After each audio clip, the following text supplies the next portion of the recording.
S, ಇನ್ನು ಜನಿವಾರ ಹಾಕಿದ್ದಕ್ಕೆ CET ಪರೀಕ್ಷೆಗೆ ವಿದ್ಯಾರ್ಥಿಯನ್ನ ನಿನ್ನೆ ನಿರಾಕರಿಸಲಾಗಿತ್ತು. ಇದಕ್ಕೆ ಖಂಡಿಸಿ ಇವತ್ತು ಬೀದರ್ ನಗರದಲ್ಲಿ ಬ್ರಾಹ್ಮಣ ಮಹಾಸಭಾದಿಂದ ಪ್ರತಿಭಟನೆಯನ್ನ ನಡೆಸಲಾಗ್ತಾ ಇದೆ. ಅಖಿಲ ಕರ್ನಾಟಕ ಬ್ರಾಹ್ಮಣ ಮಹಾಸಭಾದ ವತಿಯಿಂದ ಬೀದರ್ ನಗರದಲ್ಲಿ ಬೃಹತ್ ಪ್ರತಿಭಟನೆಯನ್ನ ಹಮ್ಮಿಕೊಳ್ಳಲಾಗಿತ್ತು. ಈ ಒಂದು ಪ್ರತಿಭಟನೆಗೆ ಎಬಿವಿಪಿ, ಬಜರಂಗ್ ದಳ, ಗೋ ಪರಿವಾರದ ಕಾರ್ಯಕರ್ತರು ಕೂಡ ಸಾಥನ್ನ ನೀಡಿರುವಂತದ್ದು. ಏನು, ಅಂಬೇಡ್ಕರ್ ಸರ್ಕಲ್ ನಿಂದ ಜಿಲ್ಲಾಧಿಕಾರಿಗಳ ಕಚೇರಿಯವರೆಗೆ ಬೃಹತ್ ಪ್ರತಿಭಟನಾ ಮೆರವಣಿಗೆ ಜರುಗಿತ್ತು.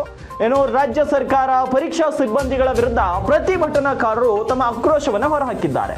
ಧರ್ಮ ನಿಂದನೆ ಮಾಡಿದವರ ವಿರುದ್ಧ ಕ್ರಮಕ್ಕೆ ಆಗ್ರಹವನ್ನ ಮಾಡಿದ್ದಾರೆ. ಯಾರೇ ಇರಲಿ ಆತನ ವಿರುದ್ಧ ಕ್ರಮ ಆಗಲಿ ಅಂತ ಆಕ್ರೋಶವನ್ನ ಹೊರಹಾಕಿದ್ದಾರೆ. ಇನ್ನು ಪ್ರತಿಭಟನೆಯಲ್ಲಿ ಪರೀಕ್ಷಾ ವಂಚಿತ ವಿದ್ಯಾರ್ಥಿ ಸುಚಿವರ್ತ ಕುಟುಂಬಸ್ಥರು ಕೂಡ ಭಾಗಿಯಾಗಿರುವಂತದ್ದು. ಇನ್ನು ಶಾಸಕ ಶೈಲೇಂದ್ರ ಬೆಲ್ದಾಳೆ, ಈಶ್ವರ್ ಸಿಂಗ್ ಠಾಕೂರ್, ಬಿಜೆಪಿಯ ಮುಖಂಡರು ಸೇರಿ ನೂರಾರು ಬ್ರಾಹ್ಮಣ ಸಮಾಜದ ಮುಖಂಡರು, ಕೆಲವರು ಬೇರೆ ಬೇರೆ ಸಮುದಾಯದ ಮುಖಂಡರು ಕೂಡ ಈ ಒಂದು ಪ್ರತಿಭಟನೆಯಲ್ಲಿ ಭಾಗಿಯಾಗಿರುವಂತದ್ದು. ಇನ್ನು ಎಬಿವಿಪಿ ಕಾರ್ಯಕರ್ತರು ಇರ್ಬೋದು, ಗೋ ಪರಿವಾರ ಕಾರ್ಯಕರ್ತರು ಇರ್ಬೋದು, ಬಜರಂಗ್ ದಳ ಕಾರ್ಯಕರ್ತರು ಕೂಡ ಈ ಒಂದು ಪ್ರತಿಭಟನೆಯಲ್ಲಿ ಭಾಗಿಯಾಗಿ ಧರ್ಮ ನಿಂದನೆ ಮಾಡಿದವರ ವಿರುದ್ಧ ಕ್ರಮಕ್ಕೆ ಆಗ್ರಹಿಸಿದ್ದಾರೆ.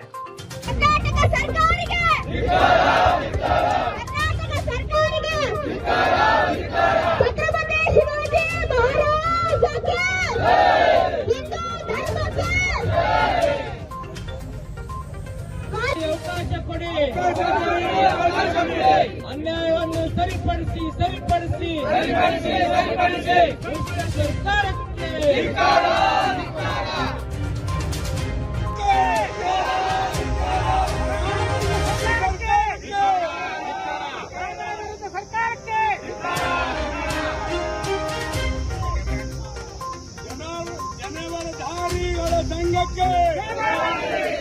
ಬ್ರಾಹ್ಮಣ ಸಂಘಕ್ಕೆ